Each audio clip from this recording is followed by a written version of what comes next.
Hey, Jason here from Simply Swider. So, if your Samsung dishwasher is sitting there with standing water at the bottom and you're thinking the worst, maybe a dead pump or fried control board, hold up. Good news is most of these drainage problems are way simpler than you think, and you can probably fix it yourself without dropping serious cash on a service call. Before we get started, if you run into any questions, jump into our Facebook group. Links in the description. We've got thousands of people helping each other fix their appliances, and I pop in there daily to help out.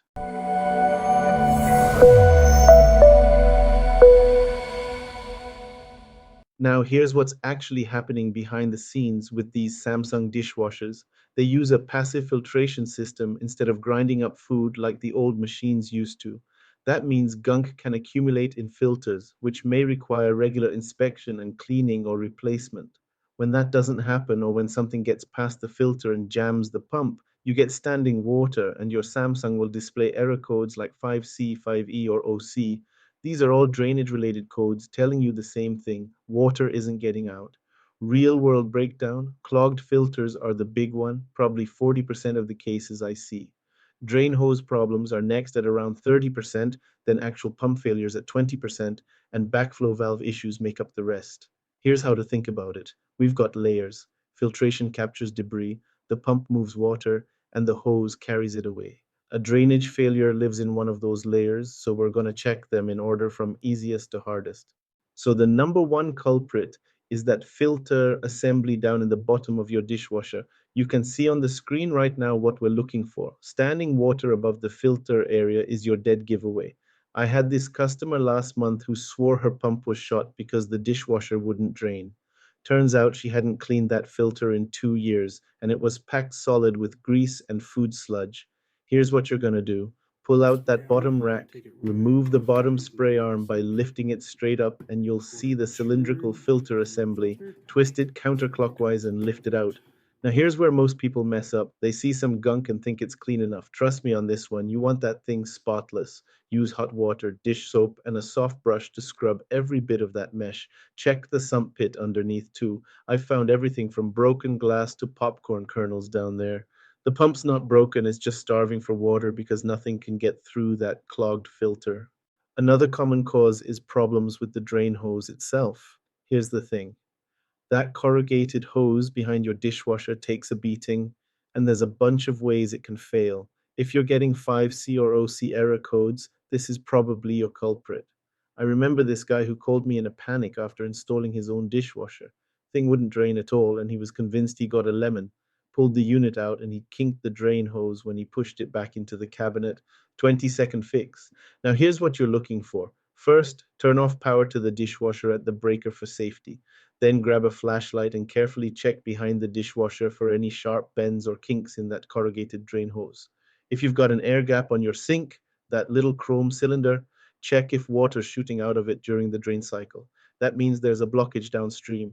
Don't forget to check if your garbage disposal knockout plug got removed during installation. Learned that one the hard way on a service call that took me way too long to figure out.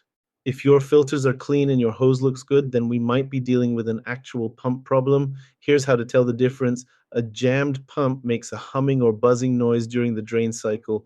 A dead pump makes no noise at all. To inspect the pump impeller, first disconnect and lock out power. Then, if accessible without disassembly, visually check for wear, damage, or debris, or disassemble the pump as needed per the manual. It should have that bouncy magnetic resistance as it turns. If it spins completely freely like a loose wheel, the magnetic coupling is broken and you need a new pump. I've seen folks spend $400 on a new control board when a $2 piece of Now broken align the glass was pump on the jamming their pump housing and impeller. rotate If you're clockwise to comfortable lock it flipping the into dishwasher place. and removing the bottom panel, you can check the pump motor with a multimeter. Should read around 25 ohms, give or take. Infinite resistance means the motor's toast. But here's the reality check. If your dishwasher is over 10 years old and needs a $150 pump, you might want to think about whether repair makes sense versus replacement. Here's one that trips up a lot of people. The dishwasher drains completely, but then water magically reappears hours later. That's not a drainage problem, that's a backflow problem. There's a little rubber flapper valve that's supposed to prevent dirty water from flowing back into your clean dishwasher. When that valve gets stuck open by hair or debris, or when the rubber warps from age, you get this phantom water situation. I had a lady who ran 3 different wash cycles trying to get rid of the standing water, not realizing it was coming back in from the sink drain. The fix is cleaning or replacing that check valve, but fair warning, it's usually buried pretty deep in the hose connection, so this might be where you call someone like me if you're not comfortable tearing into the plumbing. The drain pump is going to run you anywhere from $50 to $150 for an OEM part. Now, here's the thing, this isn't a repair, it's a replacement. When that pump motor goes, you're swapping the whole assembly. Difficulty wise, I'd call it a 3 out of 5. You'll need to disconnect the dishwasher, flip it over, and work with some electrical connections. If you're comfortable with that level of work, you can definitely save yourself the $200 plus service call. But if you're not sure about working with electrical connections, don't be a hero. Call a pro. But here's the reality check. If your dishwasher is over 10 years old and needs a $150 pump plus your time, you're looking at maybe extending its life by 2, 3 years max. Sometimes putting that money toward a new dishwasher makes more financial sense, just being honest with you here. Drain hoses are cheap. We're talking $20 to $60 depending on your model. The tricky part isn't the cost, it's the access. Sometimes you can replace just the section that's damaged, other times you need the whole run from pump to sink. Here's what I've learned over the years.